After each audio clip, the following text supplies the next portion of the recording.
My name is Jennifer Sherwood. When I was younger, my dad actually had an aneurysm, and that was really scary. So I've always been interested in the brain. Many of you may already know that the MRI is the preferred method for scanning and imaging the brain. Oftentimes, a contrast agent is necessary in order to get an accurate diagnosis. Unfortunately, the commercially available contrast agent is gadolinium. Gadolinium is a toxic heavy metal. I'm working on iron oxide nanoparticles for a safer MRI contrast agents. And by controlling the shape of these particles, we may be able to enhance the contrast for a better image. These are people who are doing amazing work that truly they're going to be on the forefront of their field.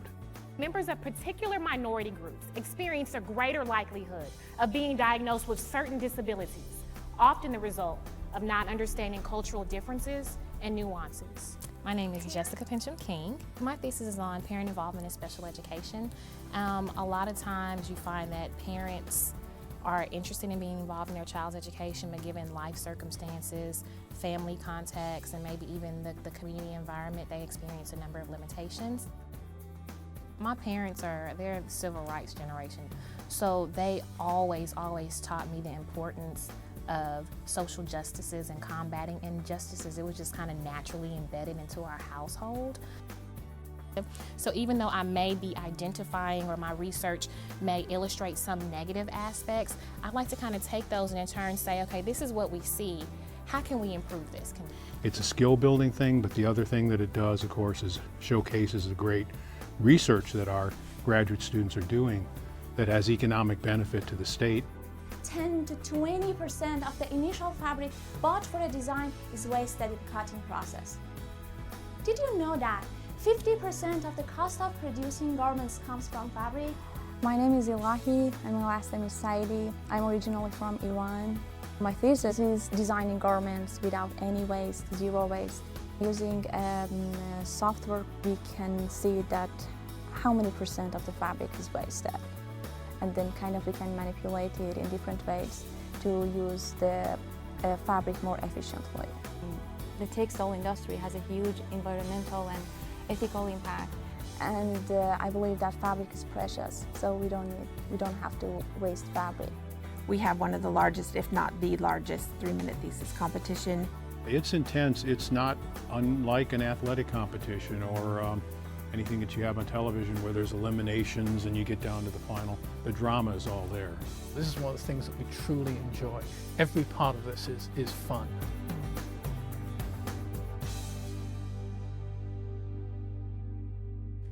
Thank you. Hi everybody, I'm Dr. Dave Franco, Associate Provost and Dean of the Graduate School. It's my great pleasure to welcome each and every one of you to a really terrific event here in the Capstone, and that is the second annual 3-minute thesis competition finals here at the university. The 15 graduate students who you're going to be hearing from tonight were gleaned from approximately 200 students who started out in competitions at the departmental level. What is a 3-minute thesis anyway? For those of you that don't know, it started out as a competition at the University of Queensland in Australia in 2008, and then in succeeding years spread to other countries in Europe, Hong Kong, Canada, and now in the United States in the last 2 years. Well, the essence of it is to allow a student to boil down all of their work into a real short presentation that they could give to anybody. It wouldn't have to be a specialist audience. An elevator speech. If they talk one word over 3 minutes, they are disqualified. They can have one static PowerPoint slide. It can't have any special animations. It just has to be straight to the point. And we have scholarship awards and research and travel grant awards for all of our campus winners. And audience, you are not passive observers here. We have some work for you. In following international 3MT competition rules, although the judges will pick our first through fourth place winners, your votes alone will determine the People's Choice Award winner. So now I'd like to introduce our judges panel, who will rank our 15 finalists on the basis of communication, comprehension, and engagement. And they will determine our first through fourth place winners. Judge John H. England Jr., Circuit Judge for the 6th Judicial Circuit in Alabama, and member of the UA System Board of Trustees. Dr. Kathy Randall, Chair of the Alabama Academy of Honor and of Pettis Randall Holdings, LLC. Dr. Joe Benson, UA Provost and Vice President for Academic Affairs and Professor of Geological Sciences. Dr. Carl Pinkert, UA VP for Research and Economic Development and Professor of Biological Sciences. Dr. Samori Pruitt, Vice President for Community Affairs. Dr. Kim Sievert, Associate Professor of Human Nutrition and Hospitality Management and Faculty Senate Liaison to the Research Advisory Committee. Mr. Will Guin, PhD candidate in Civil Construction and Environmental Engineering, and last year's first place winner and People's Choice Award winner at the competition in San Antonio. Could all of you please stand and recognize or receive our recognition? Thank you.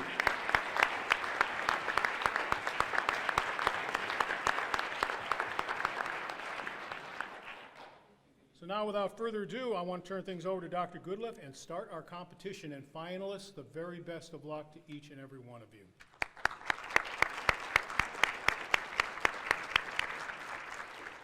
Our first speaker is Mohammed Al-Zarad. Mohammed is from the Department of Civil, Construction, and Environmental Engineering. The title of Mohammed's talk tonight is A Framework to Apply Hedging to Mitigate the Risk of Construction Materials Price Escalation. Inaccurate estimation of material cost is #1 reason for a project to run over budget. So that's the idea of my thesis, to find a way, to introduce a new way to fix the price of construction material up front. I am originally from Syria. I moved to the United States about 5 years ago. Hedging is a financial term. Usually we heard about it a lot in Wall Street. This is the first time somebody brought this term to the construction industry.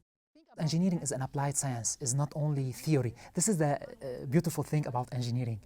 I propose the idea of using hedging to mitigate. My name is Levi Presnell. I applied to the master's program in communication studies. Thought it would be a really good degree to get the doctorate as well. At the heart of this controversy is an important question. Why is gaming culture so hostile to difference? Video games are made for and played by young white males, and that reflects in their attitudes. I wanted to explore and just kind of to systemize maybe some of the things that I was seeing and provide vocabulary for people to talk about it, because we need to have these discussions. Well, this accusation was proven false, but as others... My name is Jennifer Sherwood. I am originally from Sierra Vista, Arizona. I've always been interested in science, but when I was younger, my dad actually had an aneurysm. A lot of things went right for him to have lived and not had any problems. I think it definitely inspired me to stay in the biological, biomedical area. So being able to work on developing a safer contrast agent that can help in the fast diagnosis of any sort of brain problem is great for me, because a lot of times when you do have an issue with the brain, a fast, accurate diagnosis is essential. The hardest thing for me was having to complete my degree while working almost full-time at a restaurant as a server. I just enjoy problem solving, so nothing that you do is going to be perfect the first time you do it. You just have to stick with it and keep trying different things, and eventually you're going to get what you want if you work hard enough. And I think that's what's pleasurable for me, is that it doesn't come right away. It takes a lot of work. And when you finally get it, you get a really good feeling of yourself, that you solved something that other people maybe couldn't solve. Our next speaker is Jennifer Sherwood. Jennifer is from the Department of Chemical and Biological Engineering. Okay, so one word. How are you feeling right now? Nervous. The title of her talk is Iron Oxide Nanoparticles, the Safer MRI Contrast Agent. Thank you, Jennifer. Everyone hates going to the doctor. There's always a lot of poking and prodding and tests involved. Fortunately, the doctors have a number of tools available to make this process as painless as possible. One of these tools is magnetic resonance imaging, or MRI. Many of you may already know that the MRI is the preferred method for scanning and imaging the brain. The MRI can also be used for more routine diagnosis. If you have ever injured your knee playing sports, you may have gone to the doctor to get an MRI to make sure that you didn't have any lesions or tears.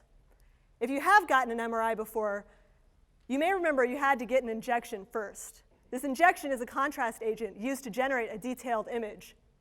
Oftentimes, a contrast agent is necessary in order to get an accurate diagnosis. This is easy to tell when you examine the two images of the same brain on my slide.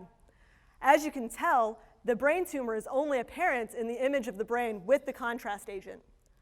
Unfortunately, the commercially available contrast agent is gadolinium.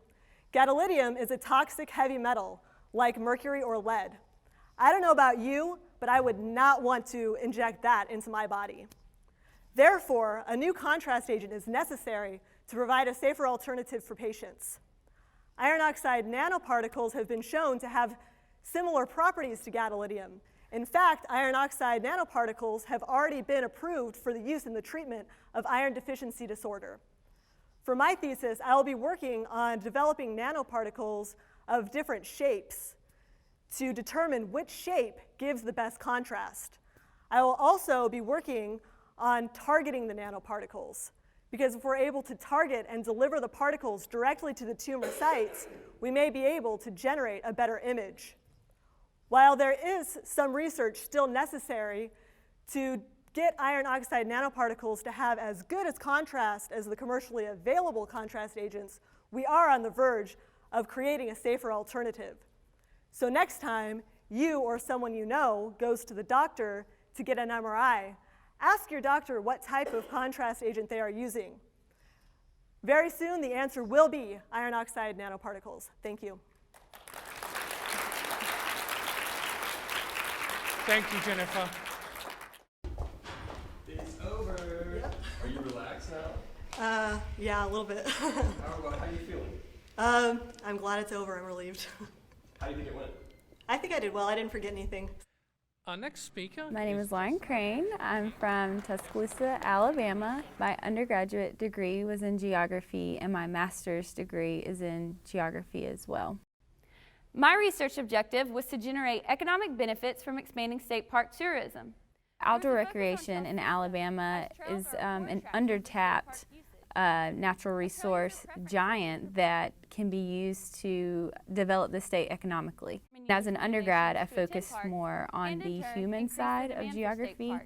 I'd really love to work for a nonprofit organization, environmentally related.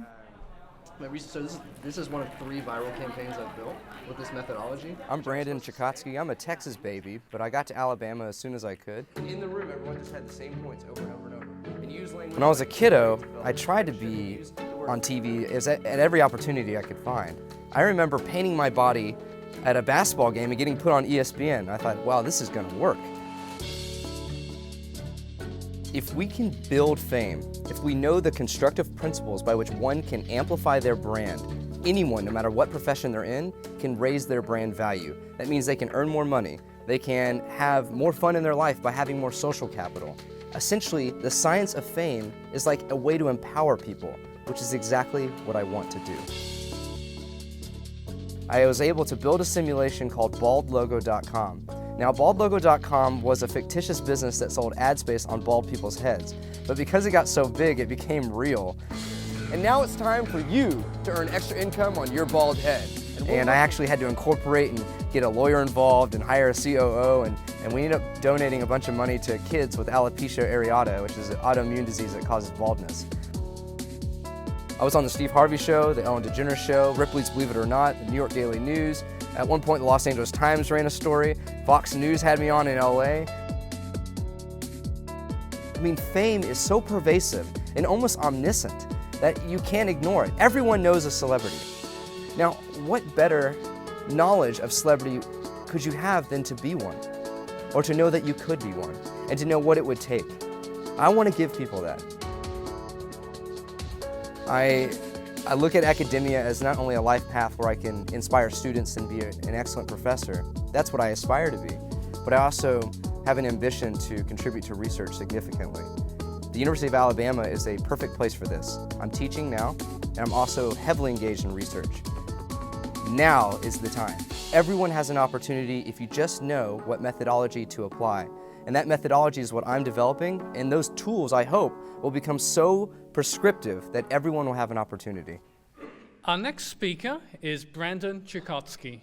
Well, I'm excited, so I take all the nervous energy I have and I just transfer it into excitement. What's the difference between excited and nervous? They're similar feelings. The only problem I have is overzealousness. I gotta make sure I don't run on the front row and high-five everybody.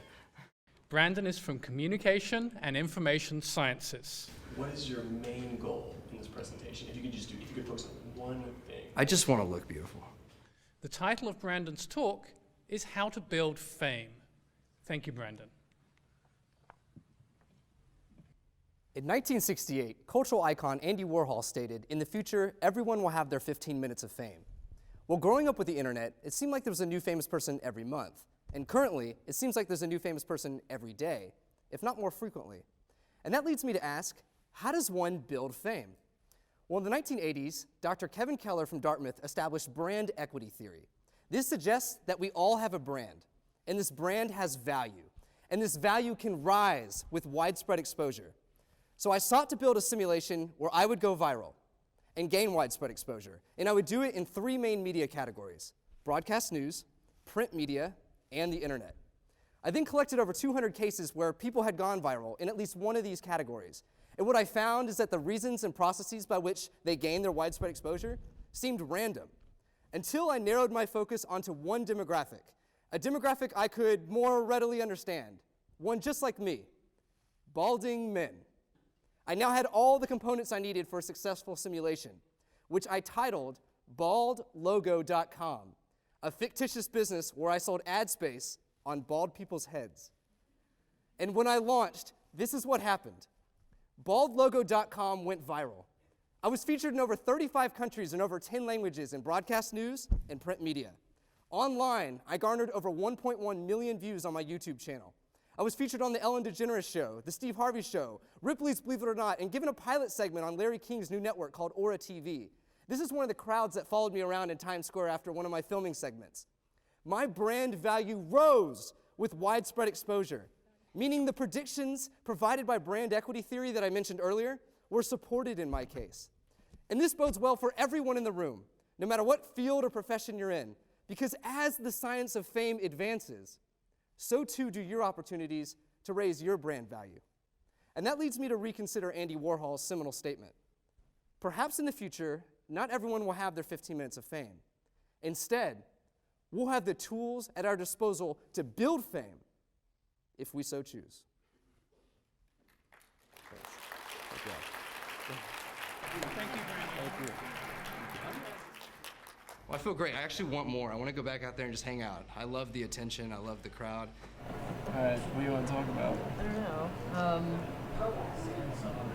What's the worst thing you've ever done? I'm Ryan Feiner. I'm from upstate New York originally, and I came down here to study geology, and I study pretty much petroleum industry, so that means looking for oil. The goal of my project is to reduce the amount of oil wells we drill and make the ones we do drill in the future more productive. I studied the marine shale, Mississippi and Louisiana. I'm looking for oil beneath the surface of the earth, and yeah, I use statistics to do it. Your profession changes who you are. You know, you can talk to an 80-year-old geologist, the most experienced in the world, just the nicest guy. He'll sit down and talk to you, even if you don't know anything. These tools measure everything from I get to pick who I want to be. I don't want to be a jerk. I got into geology because I thought geologists were cool. My name is Rachel Thibodeau, and I am originally from Dallas, Texas. I am a second-year graduate student in the Department of Psychology, and my area of study is children's cognitive development. I've always been interested in trying to help people, but I knew that medicine wasn't really the route for me, so I was lucky enough to get an internship experience in high school that exposed me to educational interventions, and I found that this is a way that I can really help children and help people. And so that's what really got me interested in this field. In my area of research, we're really trying to get back to the basics of teaching students how to think critically and how to have those higher order thinking skills that will allow them to succeed later on in life. And those skills are really important when just knowing the facts isn't going to help you succeed anymore. So I'm really interested in improving children's school readiness, and we're finding that we can do that very early on, as early as preschool. So we've seen a lot of research that shows cognitive benefits of engaging in pretend play, but all of these studies have been correlational, so we don't know the directionality of this relationship, and we don't know what's causing what. So that's what I'm really interested in. Does imaginative play cause boost in executive functions, cognitive development, learning potential? So that's what I'm studying with my thesis, and we're finding that it does. So engaging in pretend play helps children focus better, it helps with their self-control, and we're still in the preliminary stages of data collection, but we're already finding these benefits to pretend play. Can be pretty goofy and silly sometimes, so I think that really helps in my research, being able to just let go and be with the kids and kind of follow their lead with this play research. So we let them come up with all the imaginative themes that they want to participate in. So just being really flexible and kind of playing along with them, and sometimes having to get into a silly character just to keep them going with the research. So that's really helped me in my area. So. It's right over there. Okay, let's all go inside. Can we get inside? Yes. Okay, how do we get inside? This research has really wide-ranging impacts because it's something that's easily implemented in classrooms at no cost. So this is something that teachers can take in just a few minutes each day in their classroom, can encourage children to participate in this highly imaginative play, and hopefully see these benefits in their children. And this is something, we're just testing it in a population right now that's middle class children, so I think in an at-risk sample we're going to see even greater benefits. So hopefully through these educational interventions we'll see fewer behavioral issues in children, fewer social emotional issues. So I think it can really have wide-ranging impacts on all children throughout America. Our next speaker is Rachel Thibodeau. Rachel is from the Department of Psychology. I had a kind of a sense of calm back there, but now that I'm out here, it's like everybody's doing so good, so I'm like, I need to keep up that standard, so yeah. The title of her talk is Improving School Readiness Through Imaginative Play. Thank you, Rachel. Everything I need to know, I learned in kindergarten. Many important lifelong skills that adults use on a daily basis, such as how to pay attention, how to get along with others, and how to focus on a goal, are taught early on in school. Underlying these skills are basic cognitive processes called executive functions that help our mind control our body. Unfortunately, these executive functions are greatly impaired by everyday stressors. Many children growing up in America, like the children you see in this picture here, live in poverty, which is inherently stressful.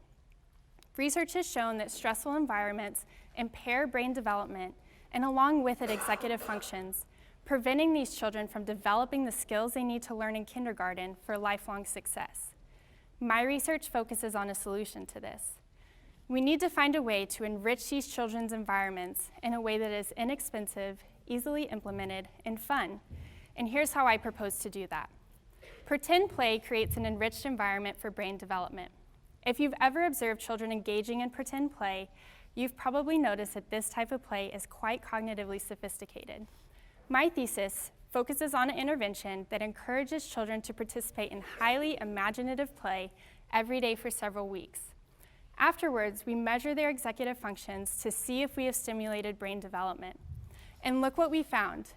After the intervention, the errors children make in shifting their attention and the problems they have controlling their behavior decreased significantly. This means executive functions were improved simply through enriched play. In other words, we improve these students' self-control and focus. So why does this matter? As my research shows, pretend play is a no-cost, effective way to bolster executive functions and brain development. This is especially important for children who are at risk for a lifetime of serious issues, such as dropping out of school and antisocial behavior. My research suggests that engaging in brain-enriching pretend play for just a few minutes each day in kindergarten can have lifelong effects on these children's success and can equip these children with the tools they need to develop their executive functions so that one day they too can say, "Everything I need to know, I learned in kindergarten." Thank you.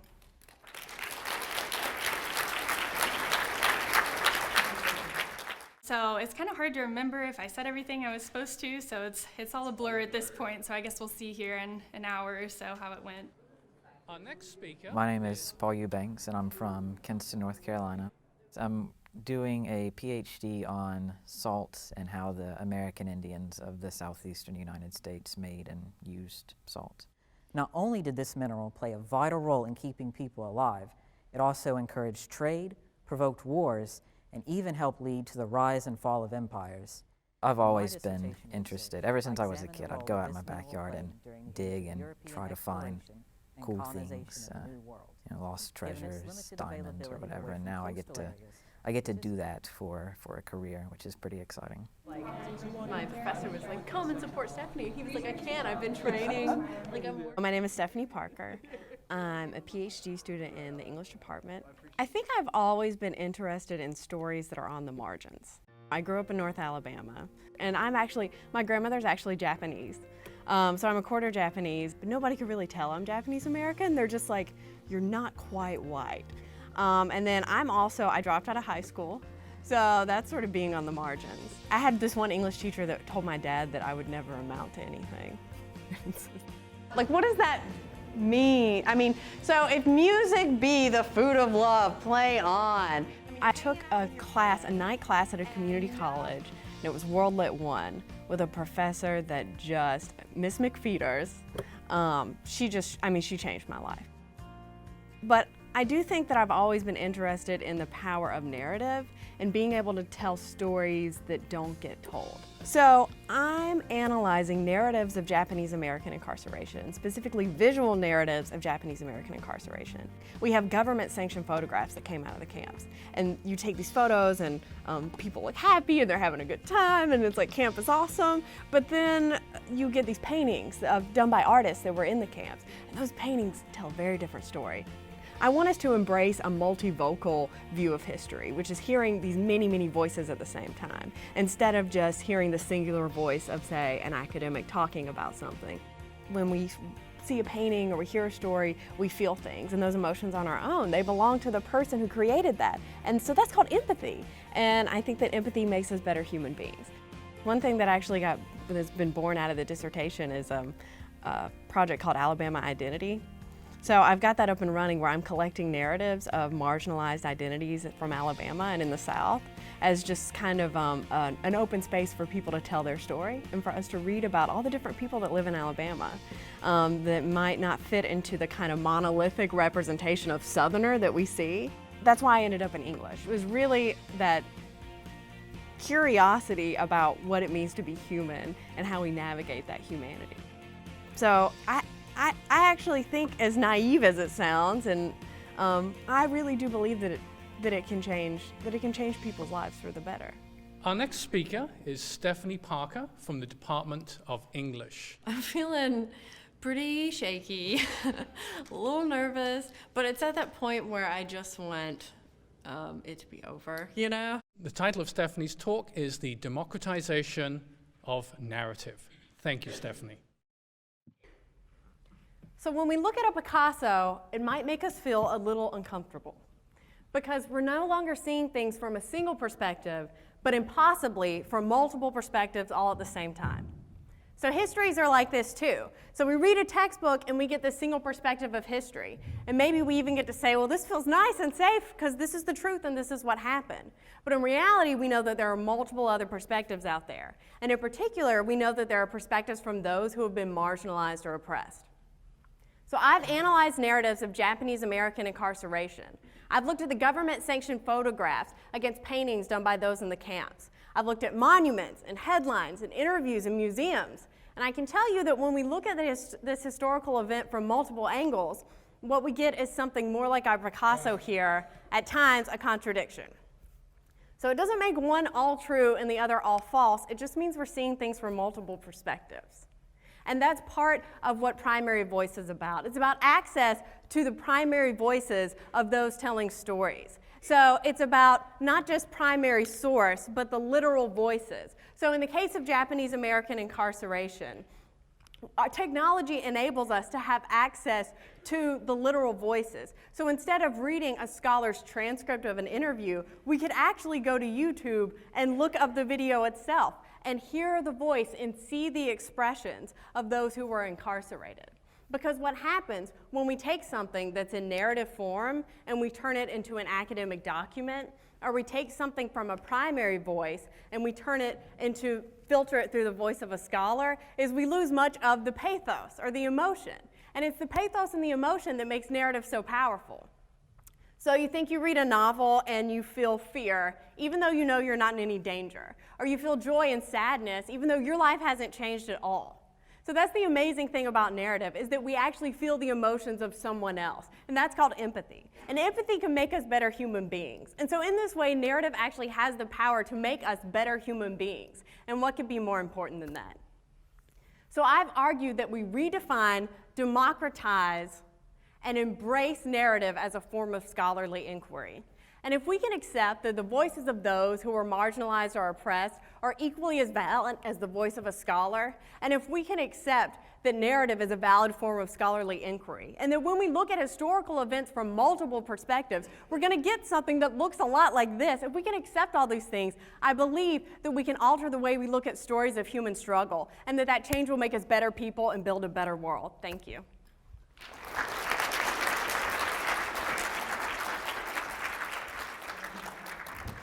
Oh man, so I've practiced it like a million times, and there's this moment where I get to this point and I always flub it, and I got there, and then I just started talking, and I was like, what am I saying? Like,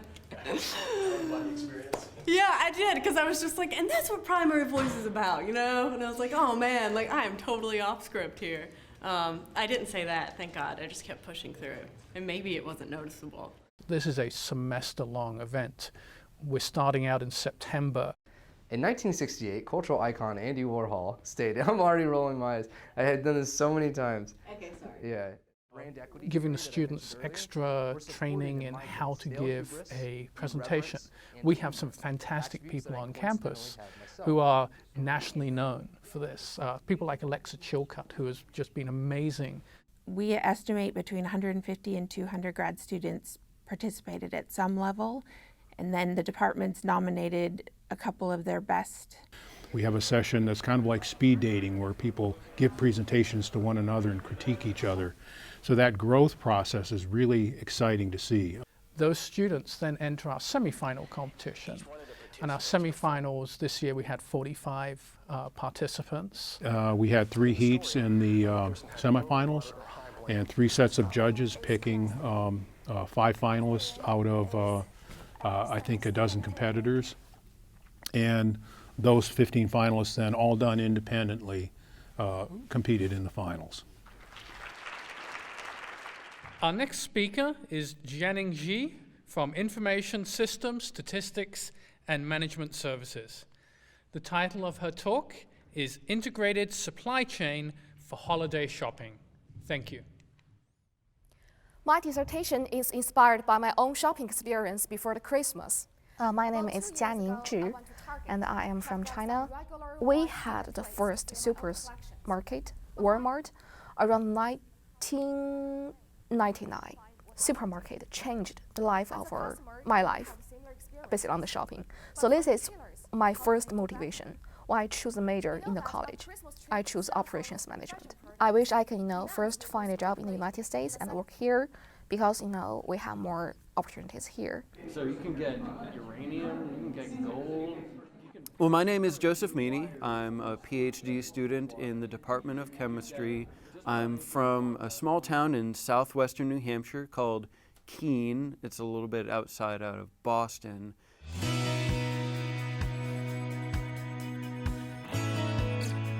Chemists invent new molecules all the time that change the world.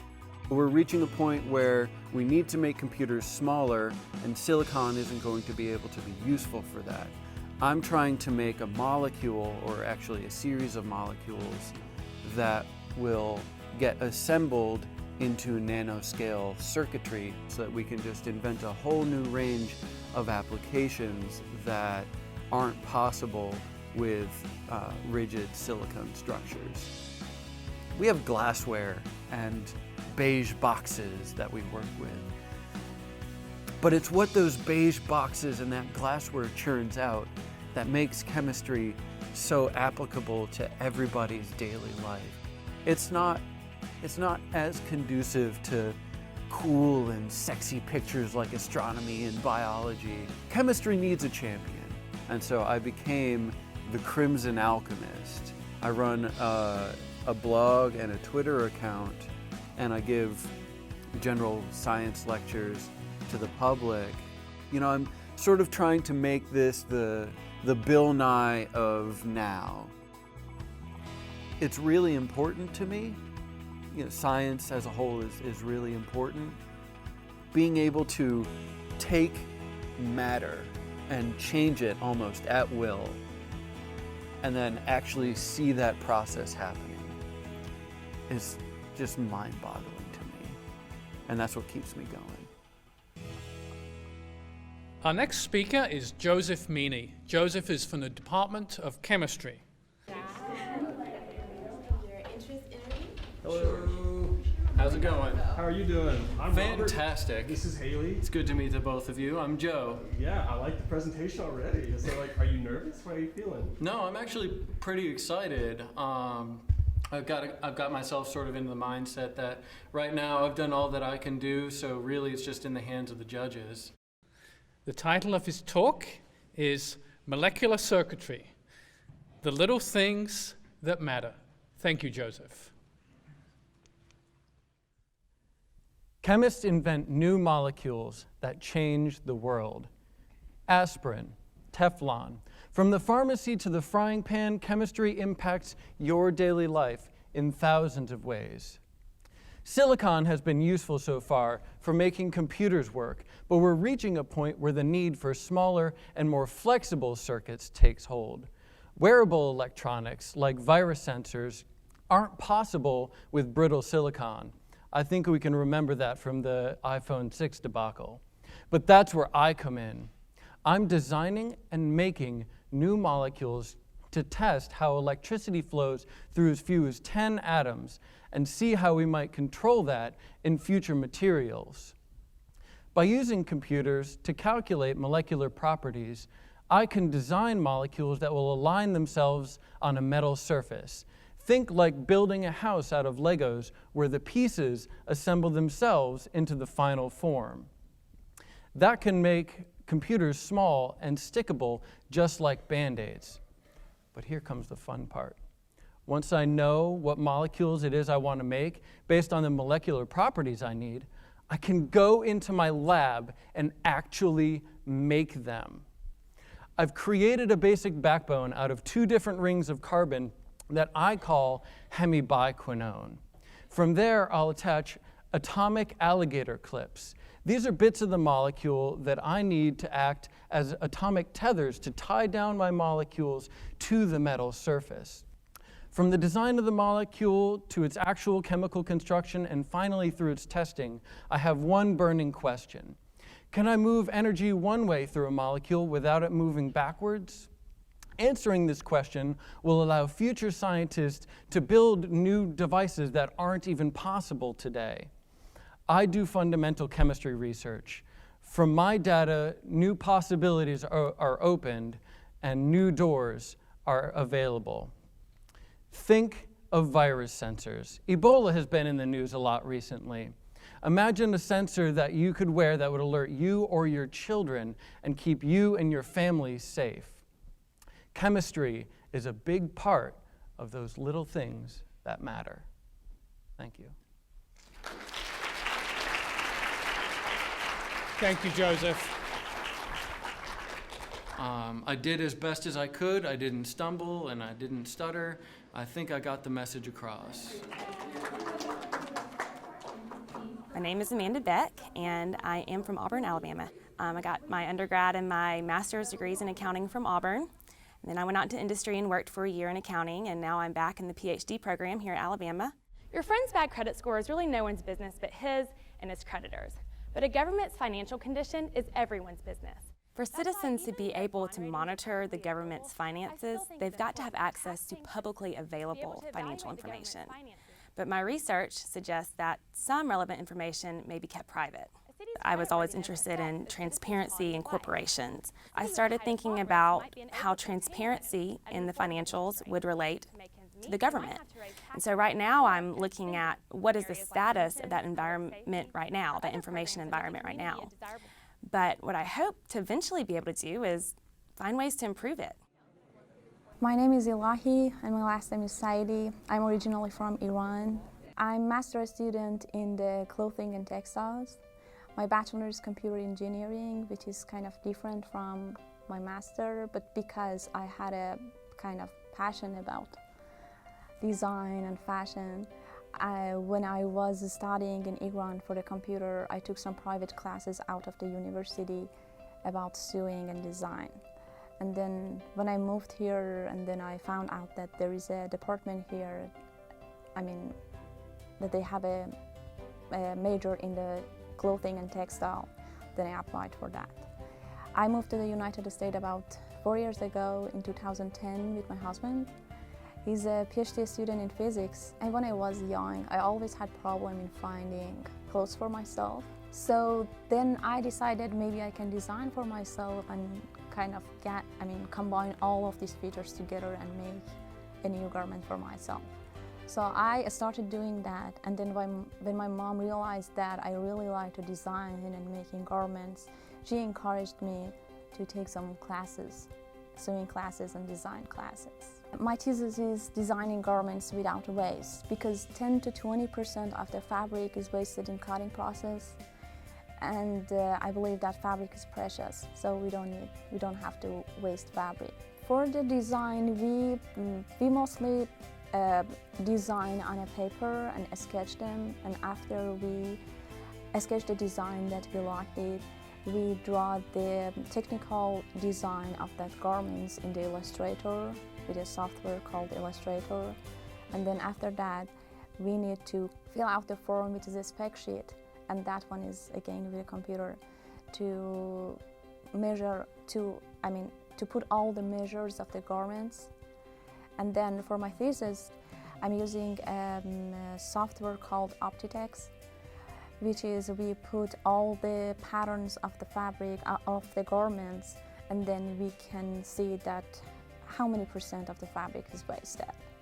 And then we can manipulate it in different ways to use the fabric more efficiently. I've never thought that I could be able to study in this major, because I always, working in this area for hobby. But when I moved here, I found this opportunity to study in this major, but I'm really happy because I think that I'm more successful in design and fashion than computer science. I'm excited, just a little bit nervous. I hope that I don't lose my word. Our next speaker is Elahi Saidi. Elahi is from the Department of Clothing, Textiles, and Interior Design. I had a problem to memorize the last paragraph, and I was memorizing even when I slept. And when I woke up, the first thing that I was saying to myself was that paragraph. The title of her talk is Precious Cut, Zero Waste Apparel Design. Thank you. What comes to your mind when you hear the word fashion? Runway fashion, street fashion, couture fashion? Let me tell you a story about my first experience in a professional fashion show. This year, I was accepted as an emerging fashion designer for Birmingham Fashion Week. It was fun and exhilarating, especially being on the stage as a designer. But after the show, when I got back to my daily routine, I realized that there were other aspects of the fashion which are not so glorious. My locker was jam-packed with the leftover scraps of fabrics from my designs because 10 to 20% of the initial fabric bought for a design is wasted in cutting process. Did you know that 50% of the cost of producing garments comes from fabric? So, why do we need to pay for the fabric wastage when it is not in the garment that we are buying? In addition to economic issues, there are other concerns like environmental and ethical impact of textile industries. Because fabrics arrives at the fashion designer with a significant ecological footprint acquiring during its production. In my master thesis, I am designing zero-waste garments. Or to put it more simply, I am using 100% of the fabric with no waste. So, here's the question. Why fashion industry cannot create garments without fabric wastage? The fabric wastage is the result of the irregular shapes of the pattern pieces and gaps left between them as they laid out on the fabric. You can see in the left picture. In order to use all of the fabric, the pattern pieces need to interlock like the pieces of a jigsaw puzzle, as you can see in the right picture. My challenge as a designer in my practice-based master thesis is to create geometrical pattern pieces that can interlock perfectly, yet keeping the desirable appearance and fit of the garment, which I have been successful to create several zero-waste garments so far, and my ultimate goal for my master thesis is to create at least 10 fashionable zero-waste garments. Fabric is the backbone of the fashion, and fashion by nature is the antithesis of sustainability. To reconcile these two opposing forces, fabric needs to be respected and conserved by the fashion industry, because fabric, after all, is the precious cut. Thank you. So when you walking down the aisle, are you like, is your heart pumping? No. Are you just used to being in front of the crowds? No, especially with the second language. No, not at all. Maybe it's my second time. The first time was the semifinal, and this is my second time. Our next speaker is from the Department of Psychology. My name is Coral Marshall. I'm from Huntington Beach, California. I study mass communication with an emphasis in sport media, and I look specifically at sport deviance, how off-field deviant actions impact on-field perceptions. Well, the implications of this are far-reaching, right? It means people who are performing well on the field are more likely to be liked after they're accused of a deviant action. I think it speaks largely to our societal values and the values of celebrity culture. Thank you. My ideal situation, I would work in academia and also do consulting work in professional sport. I feel intellectual, so am I looking like it? My name is Jessica Pincham King. I am from Dallas, Texas. My field of study is social work. For me, there was no doubt about working in the educational system or working with children, either whether it was directly or indirectly. And the more I learned more about myself and means to combat injustices, it kind of all fit together. I hypothesized that the more African American parents were involved in their child's special education processes, the less satisfied they would be. As opposed to Caucasian parents, the more involved they were, the more satisfied they would be.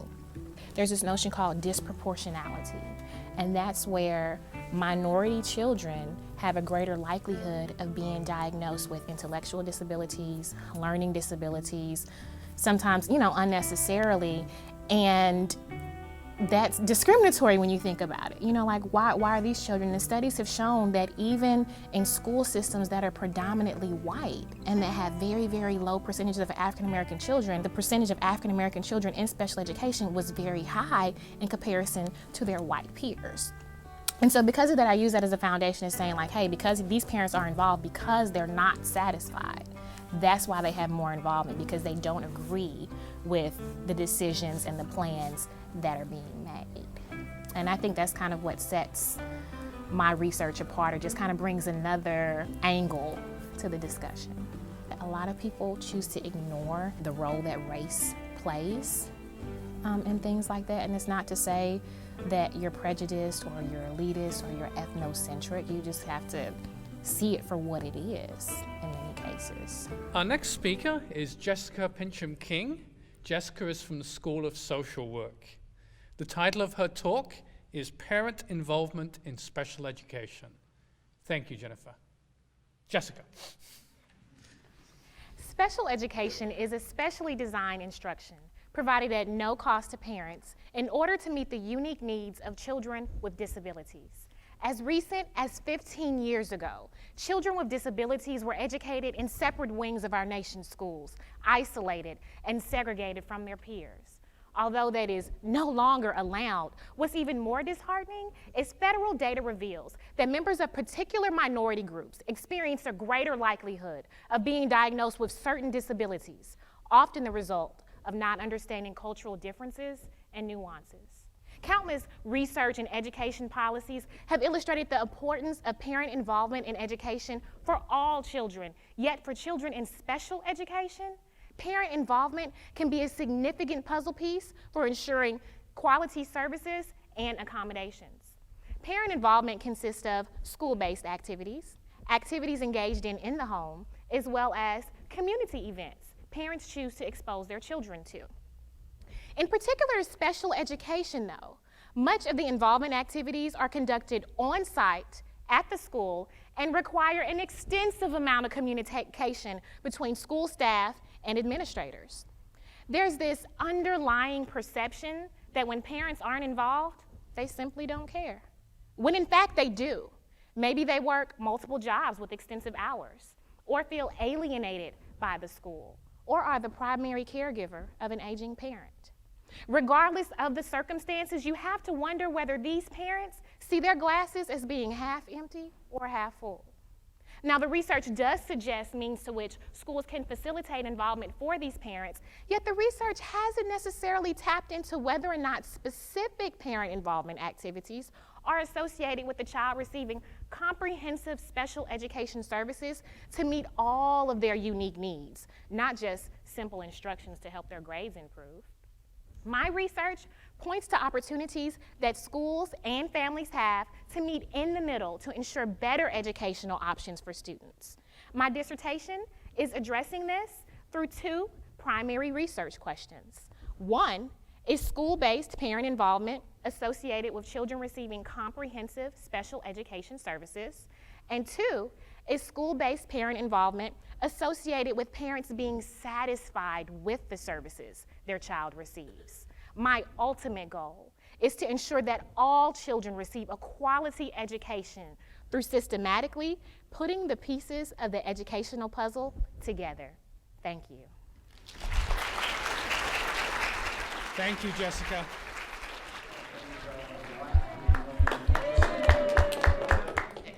It is what it is. Well, at least So, it's right. What are you gonna do to celebrate now that it's over? Have a glass of wine when I get home. Oh, I am. come on. This is for television, so have a glass of wine when I get home. Okay, the next item on the agenda is for you all to actually complete your People's Choice votes. Please enjoy our refreshments, and we'll see you back in here at 7:25. Thank you.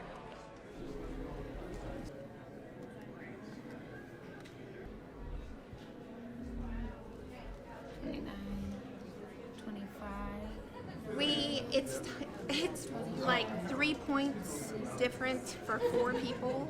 It's like super close, so the judges want to see their ballots again. But Can you give us the scores?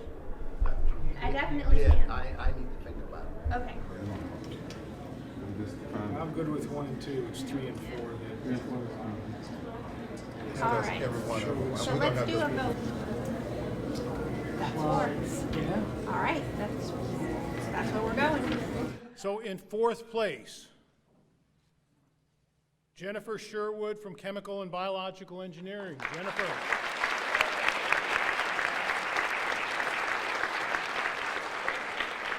In 3rd place, Joseph Meany from Chemistry.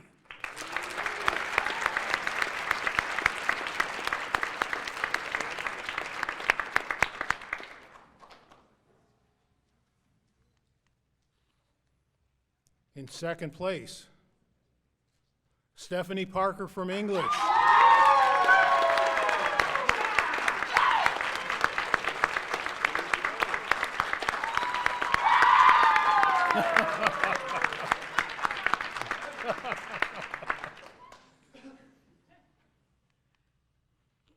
and somebody has to win first place. Brandon Chikotsky from Communication and Information Sciences.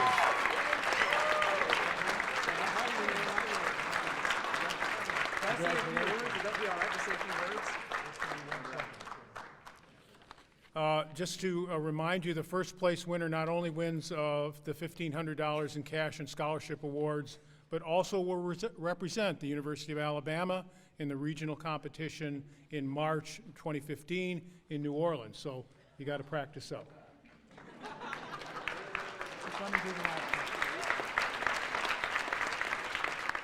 And our People's Choice Award winner this year is Jessica Pincham King from Social Work.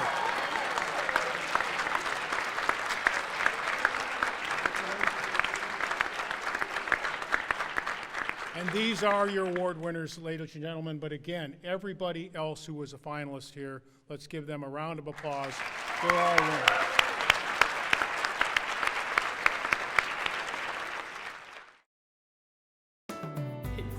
Scanning the ground, I was going through it point, it was going good, There's my advisor right here. I was like, oh, wait, what did I have to say? Oh, I think I got homework due tomorrow, that kind of thing. It was terrible.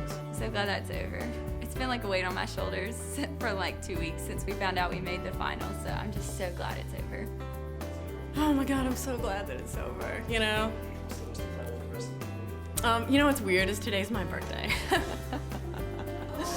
So, actually some folks from my department are going out for margaritas after.